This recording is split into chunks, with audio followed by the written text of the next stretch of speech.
E aí? Isso é aquela famosa frase do mundo dos negócios, sabe? Construa uma ratoeira melhor e o mundo vai bater na sua porta. E se ela estiver, na verdade, completamente errada? Hoje, a gente vai desmontar esse mito. Vamos descobrir por que a verdadeira virada de jogo não é melhorar o que já existe, mas sim criar algo totalmente novo.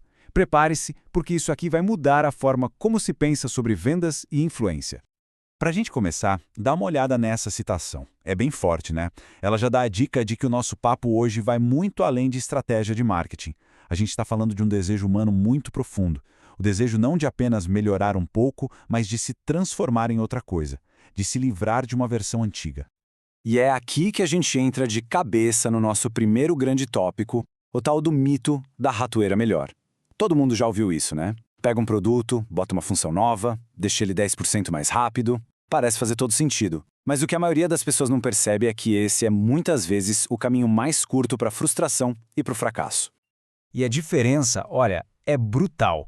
De um lado, a gente tem as ofertas de melhoria. É onde as empresas se matam no oceano vermelho, sangrento, brigando por um pedacinho do mercado. Do outro lado, a nova oportunidade.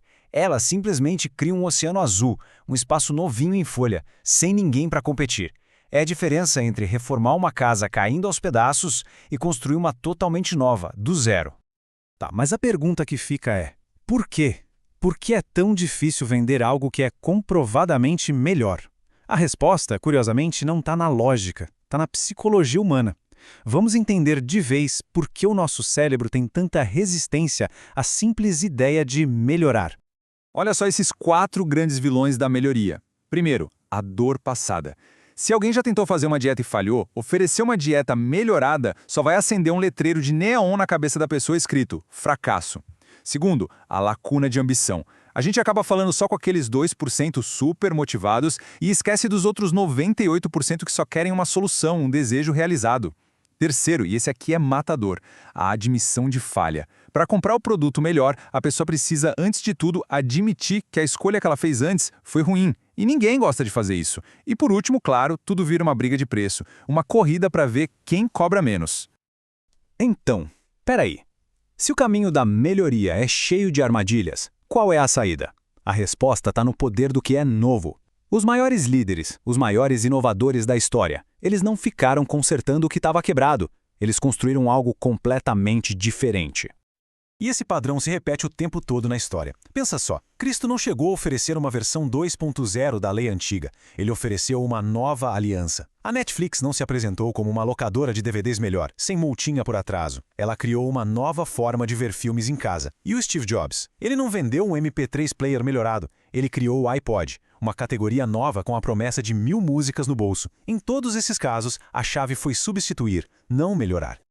No fundo, tudo isso se resume a uma única força psicológica. Um motorzinho oculto que guia quase todas as nossas decisões, mesmo que a gente não perceba.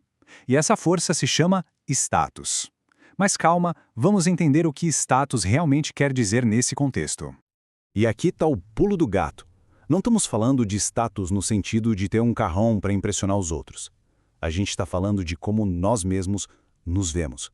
É como se fosse um termômetro interno, subconsciente, que está o tempo todo medindo o nosso próprio valor, o nosso progresso pessoal. E essa é a perguntinha que fica rodando lá no fundo da nossa mente o tempo todo sem a gente nem se dar conta. Na frente de qualquer escolha, a questão é: isso vai me fazer sentir melhor sobre mim? Vai aumentar meu status interno ou vai diminuir? A resposta para essa pergunta é o que no fim das contas define a decisão. O nosso cérebro está sempre nessa balança. De um lado, a esperança de ganhar status. Do outro, o medo de perder. E adivinha qual dos dois é mais forte? Pois é, o medo.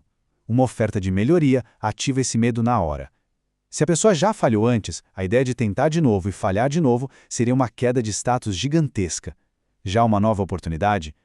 Essa é uma página em branco. Não tem bagagem, não tenho medo de repetir o mesmo erro. Então, o que seriam esses tais elevadores de status? São coisas que fazem a gente se sentir mais inteligente, mais capaz, com uma aparência melhor ou até mais estiloso, sabe? Aquela rivalidade clássica entre quem usa Mac e quem usa PC é um exemplo perfeito disso. Não é sobre a máquina, é sobre a identidade. É sobre o status que aquela escolha parece conferir. Ok, A teoria é fascinante, mas como é que a gente aplica isso na prática? Como é que se transforma uma ideia numa nova oportunidade de verdade? Bom, existem duas estratégias bem claras para fazer exatamente isso. Pensa nisso como se fossem duas fases. A primeira é a troca de oportunidade. É quando se convence alguém a trocar de carro, sabe? Sair do veículo antigo e entrar no seu, que é novo e vai para um destino totalmente diferente. Uma vez que a pessoa já está no seu carro, aí entra um empilhamento de oportunidades. Agora se oferece um GPS melhor, um sistema de som mais potente, um lanchinho para viagem. A ideia não é vender outro carro, mas sim melhorar a viagem que ela já decidiu fazer. E com isso, a gente chega no coração de toda essa discussão. Isso não é uma pequena mudança de tática, não. É uma mudança de mentalidade, uma mudança fundamental de pensamento. Não melhore, substitua.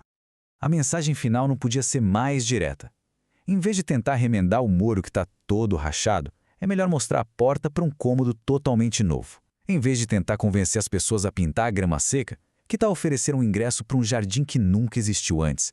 O objetivo não é consertar, é substituir. E isso tudo nos leva à pergunta final, uma reflexão que fica no ar. Pense na sua ideia, no seu projeto, no seu negócio. O que está sendo oferecido é apenas uma ratoeira um pouquinho melhor ou é um mundo sem ratos? A resposta para essa pergunta, bom, ela pode ser a diferença entre ser esquecido e começar uma revolução.